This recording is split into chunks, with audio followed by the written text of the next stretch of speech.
No dia 30 de janeiro de 2008, a maior parte de vocês já nem sabe se calhar o que tomou ontem ao pequeno almoço, quanto mais no dia 30 de janeiro de 2008.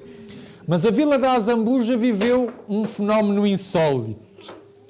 2 tigres da propriedade do Circo Xen evadiram-se da carrinha que estava avariada, que os transportava e que avariou na Nacional 3, e esses 2 tigres resolveram ir passear pela cidade.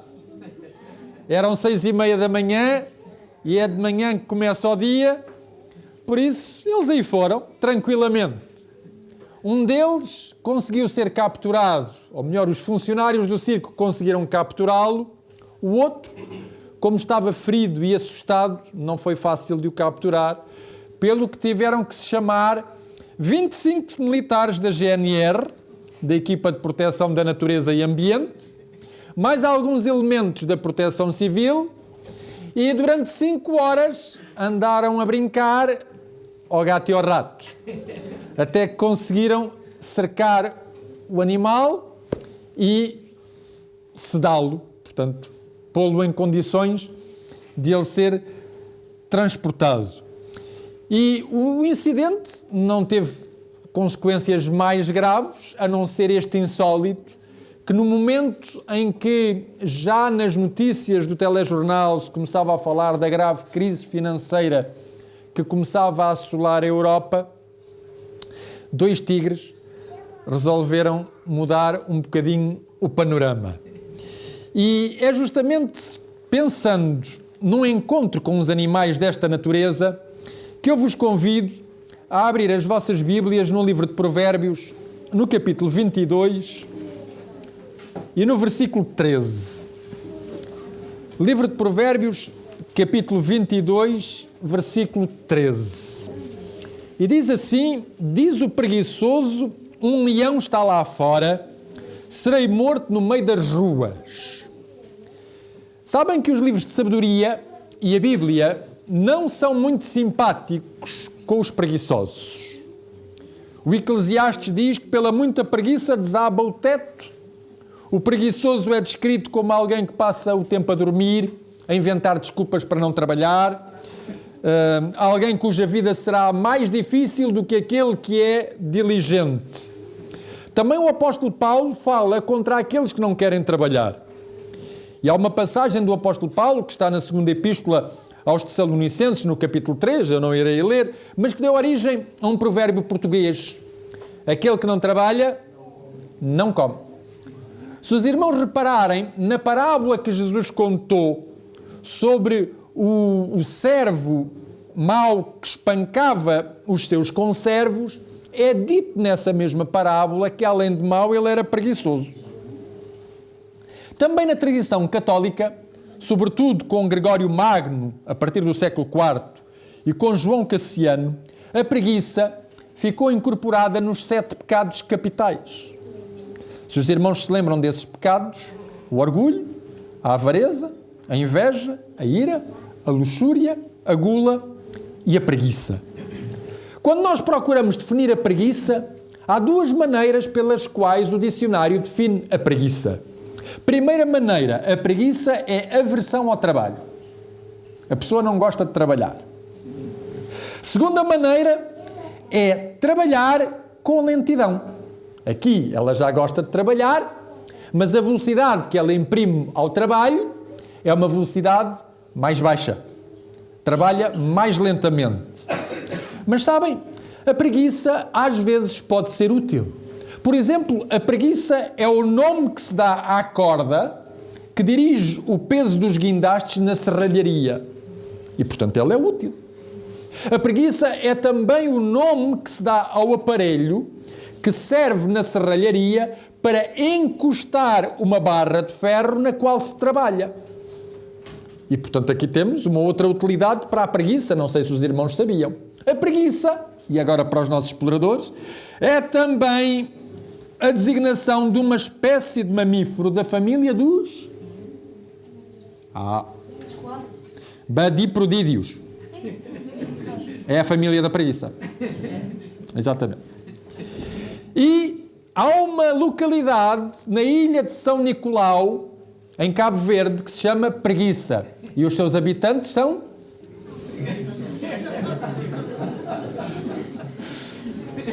Mas, segundo os especialistas, a preguiça é uma doença. E houve 2 médicos ingleses, o Dr. Richard Wheeler e Emmanuel Stamatakis, que publicaram no British Journal of Sports Medicine o seu estudo sobre a preguiça. E ali eles recomendaram que estas pessoas doentes, às quais se dá o nome de preguiçosos, sejam tratadas através de uma série de exercícios específicos para eles. Mas os irmãos sabem que se nós continuarmos a falar do fenómeno da preguiça, a preguiça é um fenómeno geracional. Ou seja, a geração seguinte tem sempre menos vigor, age com menos empenho, encosta-se, em suma, é preguiçosa. Mas ninguém diz que a preguiça é hereditária. É geracional, mas não é hereditária. Porque ninguém quer ficar com o ónus de tamanho encargo. E também sabemos outra coisa. Há povos, numa determinada nação, ou às vezes em nações contíguas, que são designados por preguiçosos.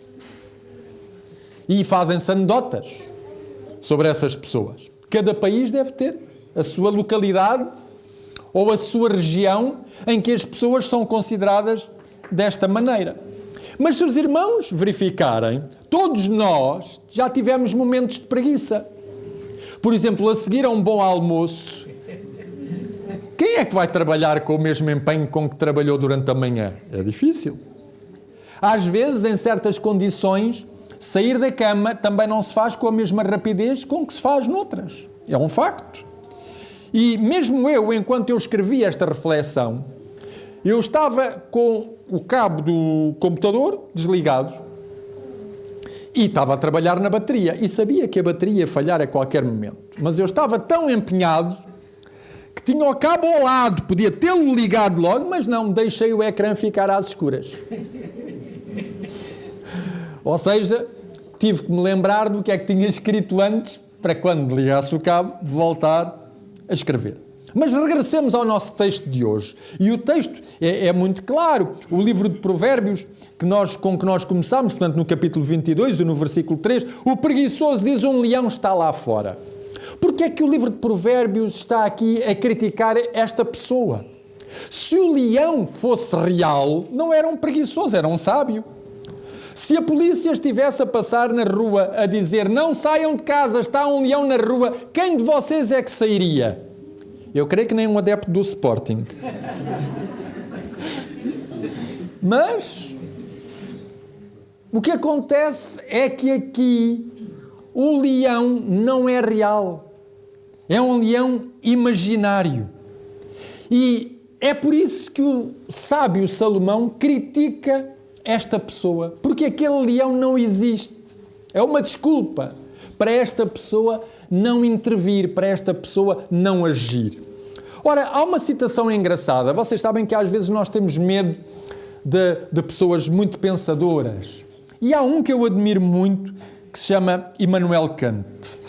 Immanuel Kant nasceu já há muitos anos, a 22 de abril de 1724, numa família luterana. E ele era um cristão devoto, Immanuel Kant. E possivelmente ele leu esta passagem.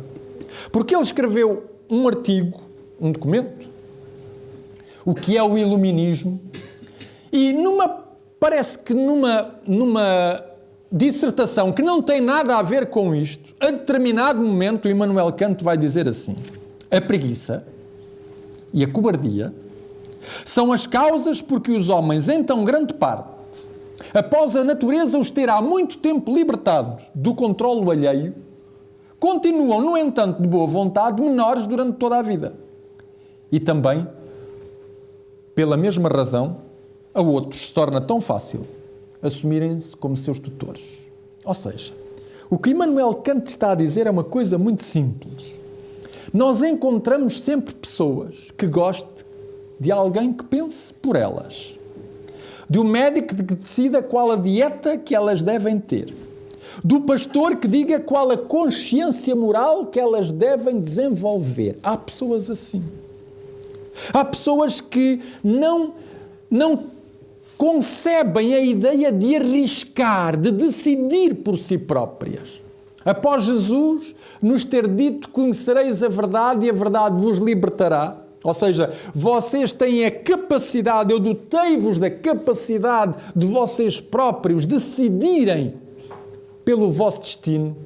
Há pessoas que durante muito da sua vida vão encostar-se a outras e vão deixar que outras orientem toda a sua existência. E eu trouxe esta passagem esta manhã porque justamente, irmãos, quando isto acontece, e nós sabemos que em cada igreja há pessoas assim, aparecem também logo a seguir voluntários que vão justamente ajudar estas almas. E uma coisa é os irmãos pedirem um conselho. É sábio pedir um conselho. A seguir, ao ouvir o conselho, nós vamos ruminar no conselho.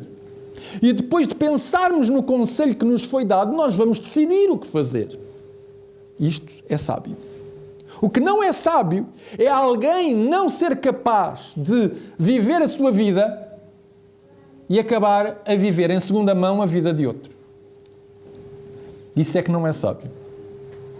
Isso é que é, como diz o sábio Salomão, a vida de um preguiçoso.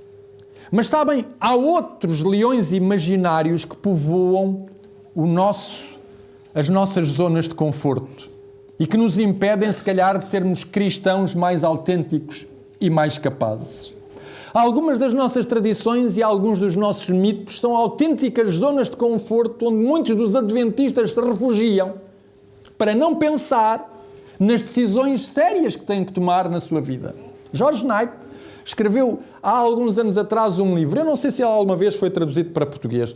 O livro chama-se Mitos no Adventismo.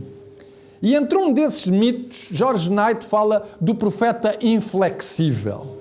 Ou seja, há muitos adventistas que olham para os escritos da irmã White e aplicam-nos ipsis verbis como se eles tivessem sido escritos há 2 minutos atrás, sem perceber qual o contexto em que aquela passagem foi escrita, qual o destinatário para onde aquela passagem foi dirigida, qual o objetivo daquela passagem.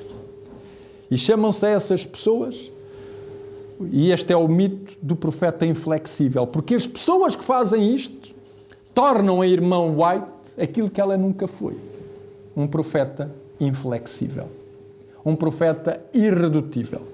E nós encontramos sempre pastores ou membros de igreja que fazem isto. Fazem isto com a Bíblia, fazem isto com os escritos da irmã White. Ou seja, é uma maneira de não saírem da sua zona de conforto e de não pensarem nos problemas e nas dificuldades que hoje acontecem e refugiarem-se em situações para justificarem justamente a sua preguiça. Um outro leão que está nas ruas e que é um leão imaginário é o do bons velhos tempos. Os irmãos já ouviram este leão? Ou já ouviram?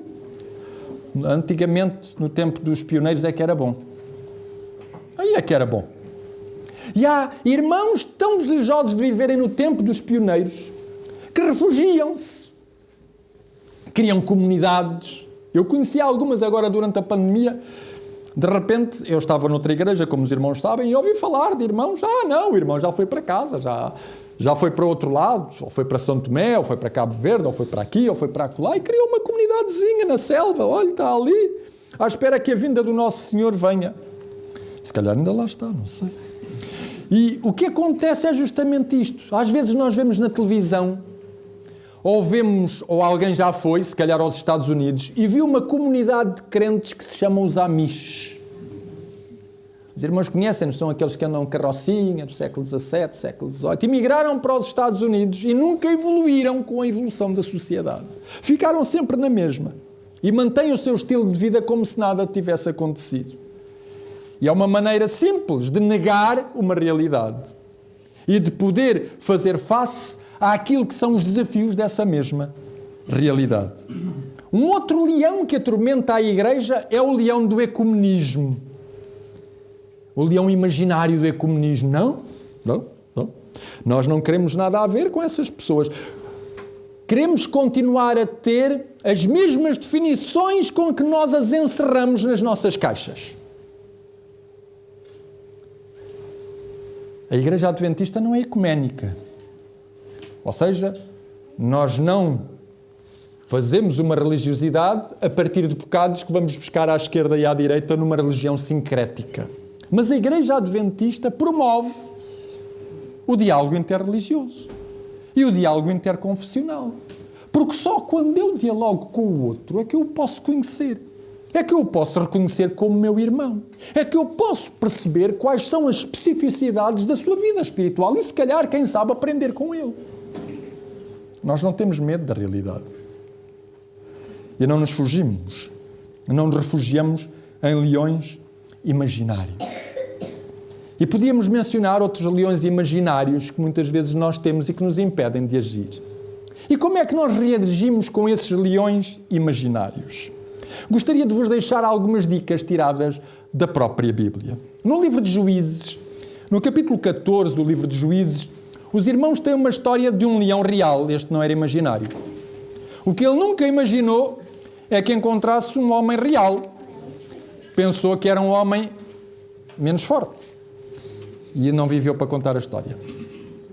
Em Juízes capítulo 14, nos versículos 5 e 6, vocês têm a história do Sansão. Ele vai apresentar a noiva ao pai e à mãe. E diz assim: desceu, pois, com o seu pai e sua mãe a Timna, e chegando às vinhas de Timna, eis que um leão novo, bramando, lhe saiu ao encontro. Então o Espírito do Senhor de tal maneira se apossou dele, que ele o rasgou como quem rasga um cabrito, sem nada ter na mão. Todavia, nem a seu pai, nem a sua mãe, deu a saber o que fizera. E aqui temos o Sansão. O Sansão vê um leão, e o Sansão sabe várias coisas. Em primeiro lugar, ele sabe quem é. Ele sabe, os seus pais contaram-lhe a história, que ele nasceu devido a uma promessa de Deus. Sansão também sabe que ele tem uma missão. Ele sabe. E Sansão deixou que o Espírito do Senhor o utilizasse. E mais adiante, neste mesmo capítulo 14, no versículo 9, o Sansão não apenas matou o leão, como ainda tirou benefício da história. Comeu um favo de mel. Ou seja, do cadáver do leão nasceu. Houve ali abelhas que se foram instalar, produziram mel, e diz o versículo 9, tomou o favo nas mãos e se foi andando e comendo dele, e chegando a seu pai e a sua mãe, deu-lhes do mel e comeram. Porém, não lhes deu a saber que do corpo do leão é que o tomara. Ou seja, irmãos, se nós fugirmos, ou se nós ignorarmos os nossos leões, se nós permanecermos nas nossas zonas de conforto, não correremos, nunca nos alimentaremos das vitórias que alcançamos e que precisaremos delas no futuro. Se é verdade que aquilo que não vencermos pode operar a nossa ruína, também é verdade que aquilo que nós vencermos pode nos ajudar para dificuldades superiores no futuro. E Sansão ensina-nos isso. Quando nós sabemos a nossa origem, quando nós sabemos a nossa missão, quando nós estamos conscientes da presença do Espírito Santo, nós não temos medo. Nem de leões reais, nem de leões imaginários. Um outro exemplo bíblico que nós temos é o de David. David também era membro do povo de Deus. Como Sansão, ele estava consciente de que Deus tinha uma missão para si. Mas ao contrário de Sansão, enquanto Sansão era filho único, o Davi era o último. Era o pior da escala, era o menor da escala. Aquele que faz os trabalhos que mais ninguém quer. E por isso, durante a sua vida, David viveu sozinho. Ele e Deus. A família provavelmente ignorou os grandes riscos de David. Mas David foi construindo a sua imagem numa relação muito específica com Deus. E a um certo momento, quando os irmãos chegam ao primeiro livro de Samuel, ao capítulo 17, o David vai mais uma vez fazer um recado ao pai, levar umas coisas aos irmãos, e descobre que há um gigante a atormentar o povo de Israel. E David dispõe-se a ir ter com o gigante. E de repente temos um rei que procura convencer um rapaz a dizer assim, tu não vais lá batalhar com aquele homem, porque senão ele vai-te fazer em pedaços. E nesse 1 de Samuel, capítulo 17, a partir do versículo 33, 1 de Samuel 17, versículo 33, David diz a Saúl, ou seja, porém Saúl disse a David, contra o filisteu não poderás ir para pelejar com ele, pois tu és ainda moço e ele guerreiro desde a sua mocidade. E respondeu David a Saúl, o teu servo apascentava as ovelhas do seu pai, quando veio um leão ou um urso e tomou um cordeiro do rebanho. Eu saí após ele e o feri e livrei o cordeiro da sua boca. Levantando-se ele contra mim, agarrei-o pela barba e o feri e o matei. O teu servo matou tanto o leão como o urso. Este incircunciso filisteu será como um deles, porquanto afrontou os exércitos do Deus vivo. Disse mais David, o Senhor me livrou e lhe pôs sobre a cabeça... Perdão?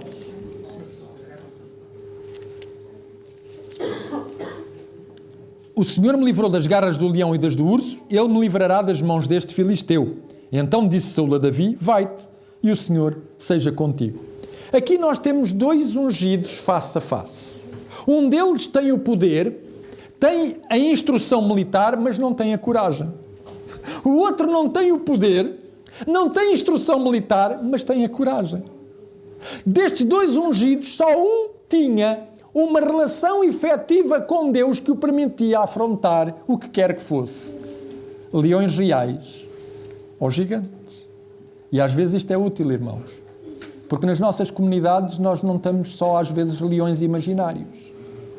Às vezes também temos gigantes que paralisam as comunidades religiosas. E por isso nós precisamos de perceber como é que podemos enfrentar estes leões. E queria um terceiro exemplo. O terceiro exemplo é do Novo Testamento. Está na segunda Epístola de Timóteo, no capítulo 4. Segunda Epístola de Timóteo, capítulo 4, os versículos 16 e 17. Segunda Timóteo, capítulo 4, os versículos 16 e 17. E diz Timóteo, diz Paulo a Timóteo, na minha primeira defesa, ninguém foi a meu favor. Antes todos me abandonaram. Que isto não lhes seja posto em conta. Mas o Senhor me assistiu e me revestiu de forças para que por meu intermédio a pregação fosse plenamente cumprida a todos os gentios. E fui libertado da boca do leão. A palavra leão pode significar aqui duas coisas. O imperador Nero, diante de quem Paulo compareceu, ou Satanás, que pretendia provavelmente usar aquela circunstância para amedrontar Paulo e levá-lo, se calhar, a abjurar, a desistir do seu percurso. É engraçado que sabem que certa vez os romanos chamaram um helveta para aparecer em tribunal. Hervetorix. E Hervetorix foi a tribunal. Ele e mais 10.000. Levou consigo 10.000 seguidores. E não houve julgamento. Porque o Hervetorix chegou ali com 10.000 pessoas. E às vezes, no tempo de Paulo, as pessoas que eram poderosas iam a tribunal com amigos poderosos ou com muita gente numa tentativa de amedrontar o juiz. E Paulo aqui ficou sozinho. E sozinho, diz ele, bom, ninguém estava ao meu lado, mas eu não tive medo. Porque também Paulo sabia quem ele era. Paulo não só sabia quem ele era, como ele sabia ao que é que o Senhor o enviara. E Paulo conhecia muito bem o seu tempo. Conhecia quais os desafios que faziam face à igreja. E não apenas enfrentou esses desafios, tanto do lado interno como do lado externo, como Paulo foi capaz de imprimir ao cristianismo um movimento que nunca mais parou. E agora ele sabia que provavelmente o seu percurso de vida o iria conduzir a este momento. E ele estava preparado para ele. Não havia leão real ou imaginário que fizesse desistir Paulo do seu percurso. Por isso, irmãos, a Bíblia diz-nos como é que nós podemos evitar cair na condenação do sábio Salomão em Provérbios. É preciso conhecermos a nossa origem. É preciso estarmos certos da nossa vocação. É preciso termos uma relação sólida e eficaz com Deus. É preciso termos a consciência da presença do Espírito Santo. E se isto acontece, não teremos medo dos leões. Conta-se a história de um rei que já estava a chegar ao final da sua vida, mas que os súbditos sempre tiveram, pelo menos os mais novos que não conheciam o percurso deste rei, sempre tiveram uma pergunta. E um dia houve um jovem que teve coragem e o rei dava audiências a todas as pessoas. E este jovem pediu uma audiência ao rei e aproximou-se dele e disse: ó Sua Majestade, há uma coisa que eu sempre tive dificuldade em entender. Foi como é que Sua Majestade chegou a rei. Porque toda a gente sabia que ele não era de uma família nobre. E aquele rei, já idoso, virou-se para aquele jovem e disse: então está bem, eu vou-te contar a minha história. Realmente eu não era de uma família nobre, eu era de uma família pobre. Pobre, das mais pobres do reino. Mas acontece que um dia o rei mandou chamar todos os homens e todos os rapazes e pediu que eles se juntassem do lado de lá do castelo, ao pé de um fosso. E o fosso tinha 25 metros de comprimento. E o fosso era preenchido por água, era uma espécie de uma piscina que separava duas margens. A margem onde eles estavam e a outra margem onde estava o rei, que iria aparecer à janela, e os cavaleiros do rei e os guardas do rei e o palácio, o castelo real. E diz ele: bom, eu estava ali e vieram a chegar-se pessoas, vieram. E enquanto o rei não apareceu, eles começaram a falar dos bichos que estavam dentro do lago. Uns diziam que o rei tinha mandado vir crocodilos de África e que aquilo estava infestado de crocodilos. Outros diziam: mas eu já vi tubarões. E houve até quem disse: não, mas o rei ainda mandou vir da Amazónia piranhas. Isto está cheio de piranhas. E cada um dizia, e aquele rapaz estava ali. E ele diz: bom, e de repente o rei veio à janela. O rei vem à janela e anuncia que quem atravessar o fosso e chegar vivo do outro lado, casa com a princesa. E dito isto, mandou a princesa vir à janela. E diz agora este rei àquele jovem: foi a mulher mais bonita que eu já vi em toda a minha vida. Mas eu não tinha vontade nenhuma de entrar dentro do fosso. Até que não sei como, diz ele ao jovem, alguém me empurrou. E de repente eu caí dentro d'água. E agora eu não conseguia voltar para trás, porque a parede era muito íngreme, eu não tinha como escalar. O mané que só tinha uma hipótese, diz ele. Nadei com quantas forças tive, para não ser agarrado por nenhum crocodilo, nenhum tubarão, nem nenhuma piranha. E quando cheguei ao outro lado, os soldados do rei ajudaram-me a subir, deram-me uma toalha, levaram-me para dentro do castelo, puseram-me umas roupas novas, eu apareci na varanda e foi consumado o noivado. Portanto, oficialmente eu tornei-me noivo da princesa, casei com ela e quando o rei morreu, eu tornei-me rei. E quando chegou ao fim da história, o rei, que gostava sempre, quando se chega a uma certa idade é sempre assim, ele diz assim àquele jovem: portanto, meu caro jovem, se um dia a vida te levar por águas perigosas, nada o melhor que puderes. Talvez chegues a ser rei. Este não é o conselho que a Bíblia nos dá. A Bíblia diz-nos uma outra coisa. Na vida nós vamos ter leões reais e leões imaginários. O que ela nos orienta é saber como é que nós vamos reagir perante uns e perante outros. Às vezes é mais fácil de enfrentar os reais do que os imaginários. Porque os imaginários obrigam-nos a sair das nossas zonas de conforto. Mas a Bíblia também nos diz que se nós conhecermos a nossa origem, se soubermos qual é a nossa vocação, se tivermos uma relação efetiva com Deus, se percebermos que o Espírito Santo habita em cada um de nós, não seremos preguiçosos. Pelo contrário, enfrentaremos os nossos desafios, tomaremos as nossas decisões, conscientes das nossas fragilidades e das nossas incoerências também, mas conscientes, sobretudo, que quando agimos no poder de Deus, Ele consegue realizar por nós aquilo que nós não conseguimos realizar por nós próprios. E este é o convite da Bíblia. É por isso que os preguiçosos não têm um bom lugar nas Escrituras. Porque Deus chamou-nos para a ação. Deus chamou-nos para nós podermos tomar a nossa vida nas nossas mãos, conscientes dos nossos pontos fortes e dos nossos pontos fracos. E conscientes daquilo que Ele pode, quer e deseja realizar por nós. Por isso, irmãos, vejam quais são os vossos leões imaginários, pessoais ou coletivos. E aquilo que eu vos desafio é a poderem fazer o mesmo que Sansão, David e Paulo fizeram.